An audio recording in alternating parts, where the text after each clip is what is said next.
ಅದು ಎಲ್ಲ ಲೆಕ್ಕ ಲಾಂಗ್ ಟರ್ಮಲ್ಲಿ ಎಲ್ಲ ಒಂದು ಬೆಳೆದು ಒಂದು 5 ವರ್ಷ ಆಗಿದ್ಮೇಲೆ ಈಗಾಗಲೇ 4 ವರ್ಷ ಆಯಿತು, ಇನ್ನೊಂದು 5 ವರ್ಷ ಬರೋ ಸರಿಗೆ ಇವೆಲ್ಲ ಬೆಳೆಗಳು ಬರ್ತವೆ.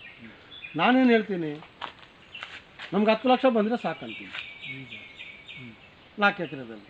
50,000 ಖರ್ಚು ಮಾಡೋಣ 4 ಎಕರೆದಲ್ಲಿ, 8 ಲಕ್ಷ ಉಳ್ಕೊಳ್ಳಿ. ವ್ಯವಸಾಯ ನಾನು ಹೇಳೋದು ವಿಪರೀತ ಬರ್ತದೆ ಅಂತ ನಾವು ಕ್ಯಾಲ್ಕುಲೇಷನ್ ಮಾಡ್ಕೊಂಡು ಹೋದರೆ ಅಷ್ಟು ಬರಲಿಲ್ಲ ಅಂದರೆ ಅದು ನಮಗೆ ಮನಸ್ಸಿಗೆ ನೋವಾಗ್ತದೆ. ಬರಲ್ಲ ಅಂತ ಲೆಕ್ಕ ಹಾಕೊಂಡು ಹೋಗಿದರೆ, ಯಾವಾಗಲೂ ಆದಾಯ ಇಲ್ಲ ಅಂತ ನಾವು ಲೆಕ್ಕ ಹಾಕೊಂಡ್ರೆ, ಕಮ್ಮಿ ಲೆಕ್ಕ ಹಾಕೊಂತ ಹೋದರೆ ಅದಂತೂ ಬಂದೇ ಬರ್ತದೆ.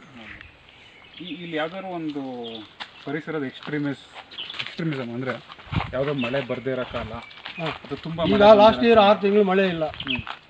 ಅವಾಗ ನಿಮ್ಗೆ ಹೆಂಗಿತ್ತು ಪರಿಸ್ಥಿತಿ? ಅಲ್ಲ, ಅದೇ ಹೇಳ್ತಾ ಇದ್ದೀನಿ, ಲಾಸ್ಟ್ ಇಯರ್ 6 ತಿಂಗಳು ಮಳೆ ಇಲ್ಲ. ಕಾಲುವೆಗಳಲ್ಲಿ ನೀರು ಬಂದಿಲ್ಲ. ನಮ್ಮ ಬೋರಲ್ಲಿ ಬಂದಿರೋ ನೀರಲ್ಲಿ ಗಿಡಗಳು ಬದುಕಿಸ್ಕೊಂಡಿದ್ವಿ. ಲಾಸ್ಟ್ ಇಯರ್ ಎಫೆಕ್ಟ್ ಈ ವರ್ಷ ತೆಂಗಿನ ಮರಗಳಲ್ಲಿ ಕಾಣ್ತಾ ಇದೆ.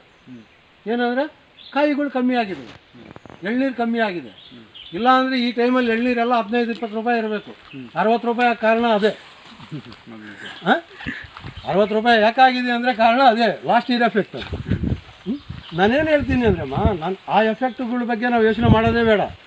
ಅದು ಬಂದಿಲ್ಲ, ನಮಗೆ ಕಾಫಿ ಬಂತು, ಇದು ಬಂತು. ಕಾಫಿ 1.5 ಕ್ವಿಂಟಾಲ್ ಆಯಿತು ಬೀಜ, ಅದು ಇದು ಎಲ್ಲ ಸೇರಿದರೆ ಅದೊಂದು 1.5 ಲಕ್ಷ ಆಯಿತು ನಮಗೆ. ಕಾಫಿ ಈಗ 5.5 ರೂಪಾಯಿ ಏನೋ ಇದೆ ಕೆಜಿ.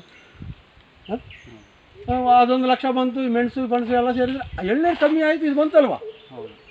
ಯಾವರೇಜ್ ಲೆಕ್ಕ ಹಾಕೊಂಡಾಗ ನಮಗೆ ಬರ್ತಾಯಿದೆ ಬಾಳೆ. ಮೊನ್ನೆ